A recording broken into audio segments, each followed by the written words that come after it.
반갑습니다. 코르트버 흐립 간추린 하일레베르크 요리문단 마스터 70문입니다. 자, 우리는 누구에게 기도해야 합니까? 이제 마지막으로서 기도에 대한 내용이 나옵니다. 누구에게 기도해야 하느냐? 답을 다 함께 읽을까요?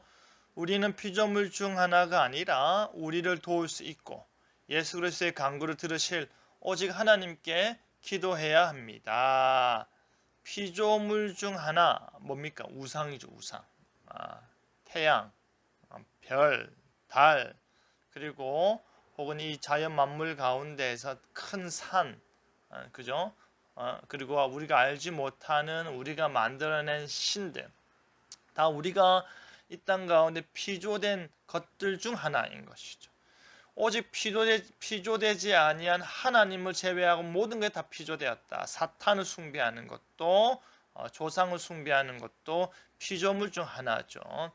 피조물 중 하나가 아니라 우리를 도울 수 있고, 이 말은 이 피조물들은 실제로 우리를 도울 수 있다 없다? 없다. 우리를 도울 수 없습니다. 우리가 막연하게 생각하고 마치 인디언들이 그 기도를 하듯이 기우제를 드리는데 언제까지 한다 합니까? 비가 올 때까지. 비가 올 때까지 기우제를 드린 이후에 비가 오면은 이거 하나님의 하늘이 우리에게 응답했다. 우리의 신이 우리에게 감동되었다, 받았다라고 이야기를 하는 거죠. 그러나 그것은 우리를 도울 수 있는 것이 아니다라는 것입니다. 이 자연 만물을 만드시고 이 창조 질서 가운데서 우리를 바라보고 모든 것들을 유지 보존하시는 하나님께서 오직 우리를 도울 수 있다는 것이죠. 그래서 예수 그리스도의 간구를 들으시 오직 하나님께, 예수님께서 우리가 예수님의 이름으로 간구할 때 그 간구를 들으실 오직 하나님께 우리가 기도해야 된다. 우리는 약속을 믿고 기도하는 것이고 우리의 응답은 오직 하나님께 나지만 그때에 대해서는 우리가 정확하게 알 수 없다라는 것이죠. 그래서 하나님께서 yes이든지 no이든지 아니면 아직까지 때가 안 되었든지 간에 무엇이든지 간에 우리에게 유일한 도움은 하나님이다라는 것을 믿고 기도해야 한다라는 것입니다. 그런데 이 주기도의 서문에 이 하나님에 대한 내용이 나오죠. 주기도 서문, 하늘에 계신 우리 아버지여. 이 기도의 대상에 대한 설명. 이 기도를 누가 듣느냐 아니면 우리가 기도를 한다라는 것은 간구한다, 우리가 무언가를 구한다, 무언가를 요청한다 이렇게 개념이죠. 거기에 더해서 요청한 결과 감사하고 찬송하고 요청한 결과 사랑으로 표현하고 또 그 응답의 결과로서 모든 것들의 내용이 더해지는 것이죠. 그래서 기도의 대상에 대한 설명이 바로 이 서문인데 여기에서 기도의 대상이 누구다? 그냥 하나님이 아니라 우리 아버지다. 하늘에 계신 우리 아버지여. 하나님이라는 하늘에 계신 하늘에 계신 하나님은 먼 느낌, 뭔가가 우리로부터 굉장히 거리감이 있는 느낌이라면 아버지라는 것은 가깝죠.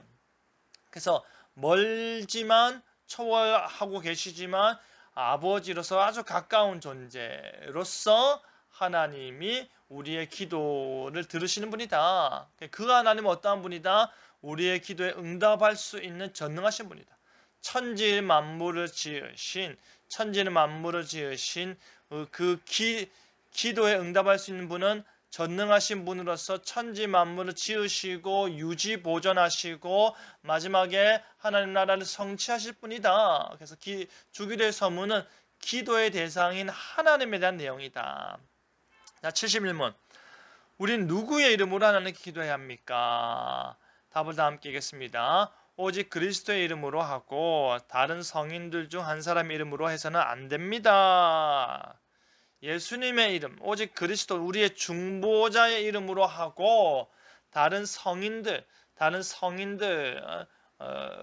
중 한 사람의 이름으로. 왜냐하면 중세 때까지 성인들의 이름으로 많이 기도를 했으니까요. 그죠? 그들이 인정하는 중세 로마 가톨릭 교회가 인정하는 그 성인들을 하나님 보좌 앞에서 우리가 그 성인들의 이름으로 기도할 때 우리보다 더 나은 기도의 능력과 힘이 있다라고 생각해서 마리아 혹은 여러 성인들, 우리가 흔히 로마 가톨릭 교회에서 이야기하는 수많은 성인들을 이름을 대면서 그 이름으로 하늘에 계신 우리 아버지여 하고 기도하면서 마리아의 이름으로 혹은 마리아여라고 부르면서 성 안나여, 성 아구스티누스여, 성 토마스여, 성 프란체스코여 하면서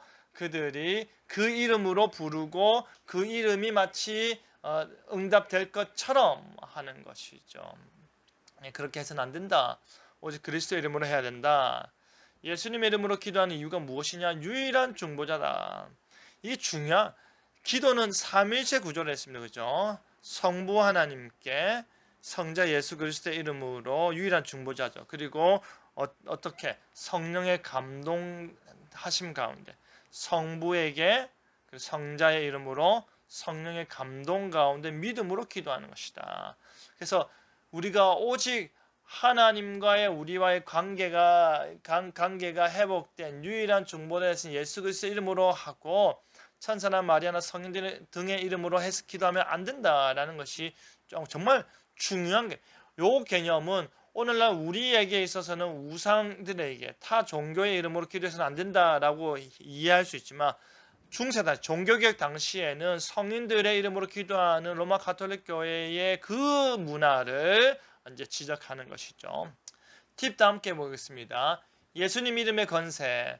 중세교회 성도들은 늘 자신의 의가 부족하다고 생각했습니다. 나보다 훨씬 거룩하고 의로운 성인들의 남은 공로를 받기 원했다. 성인들은 우리보다 나은 존재인데 그들의 벽이라는 공로를 채우고 남는 게 있겠죠. 그 남은 공로가 우리에게 주어진다. 기도할 때도 공덕이 많은 성인들의 이름을 부르며 도와달라고 했습니다. 하지만 우리 구원의 중보자뿐 아니라 우리 기도의 중보자도 예수님뿐입니다. 구원하시는 분, 이 구원하시는 분이 우리의 중보자 되시기 때문에 기도 역시도 예수님뿐이다. 예수님은 지금 하늘 보좌 우편에 보혜사로 계시면서 자기 형제 자매들의 기도를 받아 아버지께 간구하고 계십니다. 예수님 이름으로 기도하는 이유가 여기에 있다. 하늘 보좌 우편에서 우리를 위해서 기도하고 계신다. 중보자로서 제사장적 역할을 감당하고 계시기 때문에 우리는 오직 예수님의 이름의 건세로 그 이름에 힘입어서 기도할 수 있어야 된다라는 것입니다. 나의 고백 다 함께 하겠습니다. 나는 아버지께 기도합니다. 나는 오직 예수님의 이름으로 아버지께 기도합니다. 나의 기도를 들으신 그 아버지께서 반드시 전능하신 능력으로 내 믿음의 기도에 응답하실 것을 믿어 의심치 않는 여러분 되길 바랍니다. 코르트 버크립 간추린 하이레벨 요리 문단 마스터, 오늘 여기서 마치겠습니다. 다음 주에 뵙겠습니다.